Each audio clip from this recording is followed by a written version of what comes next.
39 years old. I live alone in my small house in Brighton. My husband died 8 years ago. I have only one son. His name is Daniel. Daniel went to Canada many years ago. Now he lives there with his wife and 2 children. He has a good life. He has a big house and a good job. He is happy, but I live here alone. Every day I wake up early. I clean the house. I cook food for myself. In the evening, I sit alone. Nobody comes to see me. Daniel does not call me much. Sometimes he sends me money. Sometimes he says, "Mother, I will come soon," but he never comes. Still, I wait for him. I love him very much. He is my son. I keep his old photos in my room. I look at them every day. One day someone knocked on my door. I opened it. It was Daniel. I was very surprised. I said, "Daniel, you really came?" He smiled. He looked happy. I hugged him. My eyes were full of tears.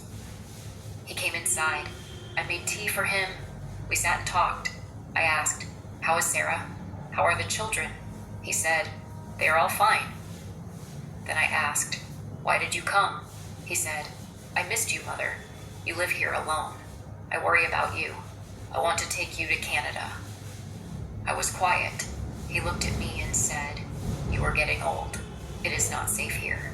You should come with me. You will be happy there." I said slowly, "But this is my home. I was born here. I got married here. Your father lived here. I cannot leave this house." Daniel looked serious. He said, "This house is very old. It is not good for you. In Canada, you will have everything. You will have your own room.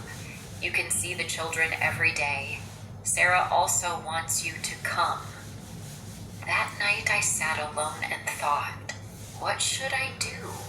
I did not want to leave, but Daniel was my only son. The next morning, Daniel said, "Mother, we should sell this house. You do not need it anymore. You will live with us. You can use the money for your new life." I looked at him. He smiled. I thought maybe he really loved me. So I said, "Yes." I sold my house. Daniel took all the money. I packed my bag. We went to the airport together. I was sad, but I was also happy. I thought, I will be with my son now. At the airport, Daniel said, "Mother, wait here. I will bring a wheelchair." "The way is too long. You cannot walk so far. I will be back in 5 minutes," I said. "Okay." I sat on a chair. 10 minutes passed. Daniel did not come back. I thought maybe the line was long. I waited. 30 minutes passed. Still, he did not come. I felt scared. I looked at the big door again and again, but Daniel was gone. Now it had been 45 minutes. I was still sitting there. I looked at every face, but none was my son.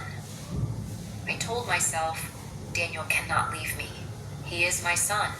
1 hour passed. My heart began to beat fast. Just then, a police officer saw me.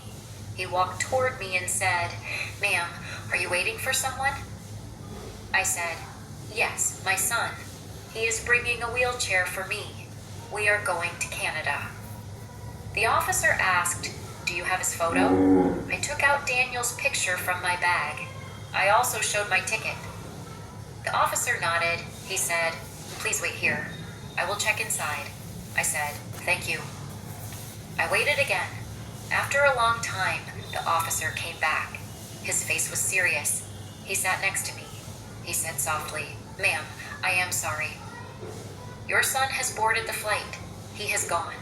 The plane has already taken off. He did not take a wheelchair. He went alone." I froze. My heart stopped for a moment. I said very slowly, "No, that is not true. My son Daniel loves me. He said he will take me with him." The officer said, "I saw everything." He gave his passport. He entered a plane alone. Tears came to my eyes.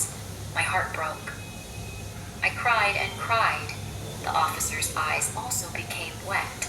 He said, "Some people forget their hearts. I am sorry, ma'am." I whispered, "My name is Linda Parker." The officer said, "My name is Robert Miller. I am a police officer here. You remind me of my mother. She died 5 years ago. When I look at you, I remember her."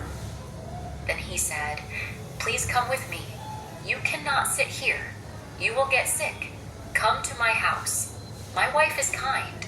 She will cook for you," I said, "but I do not want to trouble you." He smiled and said, "It is not trouble. It is love. You are like a blessing to me." Robert called his wife, Olivia. He said on the phone, "I found an old woman at the airport. She is all alone. Her son left her. Can she stay with us?" I could hear Olivia's voice. She said, "Yes, please bring her." That night I stayed at Robert's house. Olivia brought me food. She spoke to me like a daughter. I cried in my room. I missed Daniel. I missed my house. But these strangers gave me love. The next morning, Robert got a phone call. He went to another room. He spoke in a low voice. Later, he came to me. I asked, "Is everything okay?" He smiled and said, "Yes, everything is fine." But I saw pain in his eyes. What I did not know was this. The flight that Daniel took had crashed. There were no survivors.